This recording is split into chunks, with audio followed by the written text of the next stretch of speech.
Hi friends, అందరూ ఎలా ఉన్నారు? బాగున్నారా?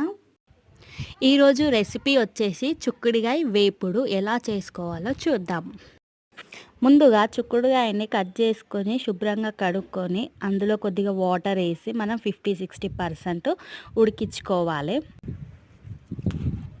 1 టీ స్పూన్ పల్లీలు, 1 టీ స్పూన్ శనగపప్పు, 1 టీ స్పూన్ జీలకర్ర, 1 టీ స్పూన్ ధనియాలు, పావు కప్పు కొబ్బరి ఇవన్నీ దోరగా ఫ్రై చేసుకున్నాక మిక్సీ జార్లో వేసి మిక్స్ చేసుకోవాలి. అందులోనే 5-6 వెల్లిపాయలు, కారానికి తగినన్ని ఎండుమిర్చి వేసుకొని ఫైన్ పౌడర్ లాగా పేస్ట్ చేసుకోవాలి. చిక్కుడుగాయ 60% ఉడికినాక స్టవ్ ఆఫ్ చేసేసి మళ్ళీ స్టవ్ ఆన్ చేసి గిన్నె పెట్టి ఆయిల్ వేసి పోపు దినుసులన్నీ వేసేసిన తర్వాతకి చిక్కుడుకాయ వేయాలి. చిక్కుడుకాయ వేసినాక కొద్దిగా సాల్ట్, పసుపు వేసినాక మనం ముందుగా గ్రైండ్ చేసుకున్న పౌడర్ కూడా వేసుకొని కలిపి స్టవ్ ఆఫ్ చేసి